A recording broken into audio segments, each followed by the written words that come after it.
নির্বাচনী প্রচারণার শেষ সময়ে ব্যস্ত সময় পার করছেন ঢাকার বিভিন্ন আসনের প্রার্থীরা।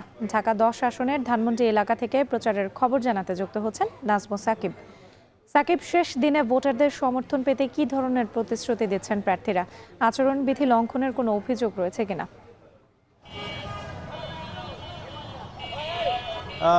মূলত আজকের দিনটা পেরোলেই কিন্তু আগামীকাল সকালে আসলে সকাল 7:30টার মধ্যে কিন্তু প্রচারণার যে শেষ সময় সেটা হয়ে যাচ্ছে। ফলে বলাই যায় যে একেবারে শেষ দিনের যেই শেষ সময় আসলে কয়েক ঘন্টা কিন্তু বলা যায় যে সব মিলে হয়তো 12 থেকে 13 ঘন্টা বাকি আছে।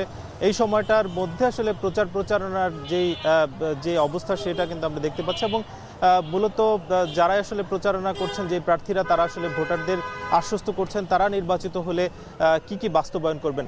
আমরা সকালে দেখেছি যে এই যে ঢাকা 10 আসনের যিনি বিএনপি মনোনীত প্রার্থী রবিউল আলম তার সমর্থকরা মূলত ধানমন্ডির বিভিন্ন জায়গায় তারা কিন্তু প্রচারণা চালিয়েছেন এবং যেহেতু এই আসনটিতে আসলে তারেক রহমানও আসছেন যার ফলে তাদের মধ্যে যে উচ্ছ্বাস উদ্দীপনা সেটি কিন্তু দেখা গেছে এবং তারা ভোটারদের দ্বারে আছে আসলে সকাল থেকেই আসলে গিয়েছেন এবং সেখানে তাদেরকে প্রতিশ্রুতি দিচ্ছেন যে আগামী দিনে তারা নির্বাচিত হলে এই ধানমন্ডির যে ভোটাররা আছেন কিংবা এলাকাবাসী যারা আছেন তাদের জন্য আসলে কী করবেন সেই প্রতিশ্রুতি দিচ্ছেন। একটু জানিয়ে রাখতে চাই যে এই আসনে আসলে জামায়াতের যিনি প্রার্থী অ্যাডভোকেট জসিমউদ্দিন তিনি কিন্তু আজকে ইশতেহার ঘোষণা করবেন দুপুর 2টা নাগাদ।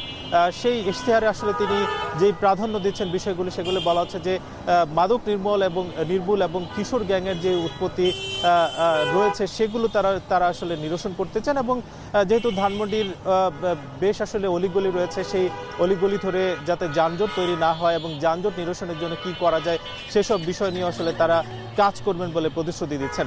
সব মিলিয়ে বলা যায় যে একেবারে শেষ মুহূর্তের যে প্রস্তুতি সেই প্রস্তুতি ঘিরে অন্যান্য দলের যারা প্রার্থী রয়েছেন এবং সমর্থক রয়েছেন তারা কিন্তু ভোটারদের দ্বারে যাচ্ছেন এবং তাদের পক্ষে ভোট চাচ্ছেন। এই ছিল ঢাকা 10 আসন থেকে সবশেষ। ঢাকা 10 আসনের প্রচারণার খবর জানাতে যুক্ত ছিলেন নাজমু সাকিব।